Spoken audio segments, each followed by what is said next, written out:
Assalamualaikum warahmatullahi wabarakatuh. Nama saya Marawanti Nasution, Prodi Pendidikan Vokasional Informatika 1B, mata kuliah pengantar pendidikan. Di sini saya akan menjelaskan tentang landasan-landasan pendidikan. Pertama, landasan filosofis.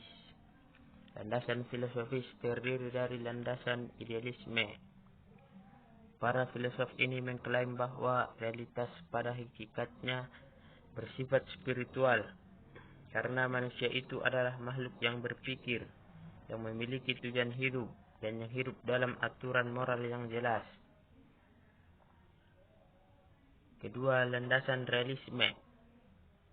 Para filosof realisme memandang bahwa dunia ini adalah materi yang hadir dengan sendirinya, yang tertata dalam hubungan-hubungan di luar campur tangan manusia. Kemudian landasan pragmatisme. Pada dasarnya, pragmatisme merupakan suatu sikap hidup, suatu metode dan suatu filsafat yang digunakan dalam mempertimbangkan nilai sesuatu ide dan kebenaran sesuatu keyakinan secara praktis. Landasan eksistensial. Filsafat pendidikan eksistensialisme yaitu filsafat yang memberikan kebebasan kepada setiap individu untuk mendapatkan pendidikan secara otentik, yang artinya setiap manusia mempunyai tanggung jawab dan kesadaran diri untuk mereka sendiri. Landasan positivisme. Positivisme adalah suatu aliran filsafat yang menyatakan ilmu alam sebagai satu-satunya sumber pengetahuan yang benar dan menolak aktivitas yang terkena dengan metafisik. Selanjutnya, landasan sosiologis. Landasan sosiologis pendidikan di Indonesia menganut paham integralistik yang bersumber dari norma kehidupan masyarakat. Pertama, kekeluargaan dan gotong royong, kebersamaan, musyawarah untuk mufakat.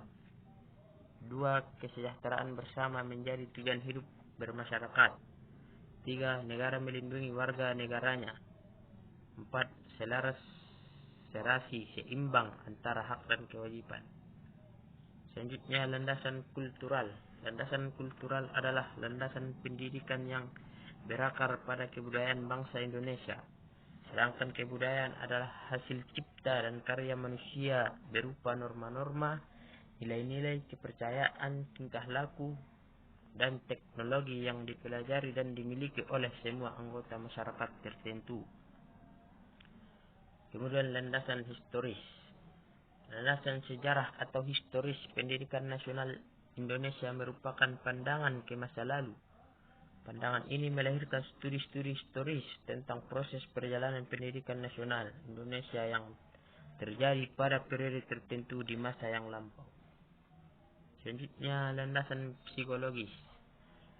Landasan psikologis pendidikan adalah suatu landasan dalam proses pendidikan yang membahas berbagai informasi tentang kehidupan manusia pada umumnya, serta gejala-gejala yang berkaitan dengan aspek pribadi manusia pada setiap tahapan usia perkembangan tertentu, untuk mengenali dan menyikapi manusia sesuai dengan tahapan usia perkembangannya, yang bertujuan untuk memudahkan proses pendidikan. Selanjutnya, landasan iptek. Dalam pengertian ini, pendidikan harus ditempatkan dalam perkembangan dan perubahan kepribadian manusia. Kemudian landasan politik. Politik pendidikan adalah suatu kebijakan dalam dunia pendidikan untuk mencapai tujuan pendidikan berdasarkan Undang-Undang Sisdiknas nomor 20 tahun 2003. Ranah politik dan kekuasaan harus mampu mewujudkan sistem pendidikan yang mencerdaskan dan mencerahkan peradaban bangsa ini. Selanjutnya, landasan ekonomi. Landasan ekonomi adalah suatu hal yang membahas peran ekonomi, fungsi produksi, efisiensi, dan efektivitas biaya dalam pendidikan.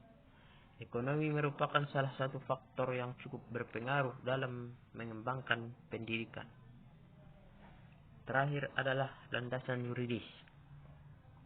Landasan yuridis atau hukum pendidikan adalah asumsi-asumsi yang bersumber dari peraturan perundang-undangan yang berlaku, yang dijadikan pijakan dalam pendidikan, terutama adalah pendidikan nasional. Dalam hal ini adalah aturan atau undang-undang yang menjadi pegangan dalam pelaksanaan pendidikan di Indonesia. Sekian penjelasan dari saya. Wassalamualaikum warahmatullahi wabarakatuh.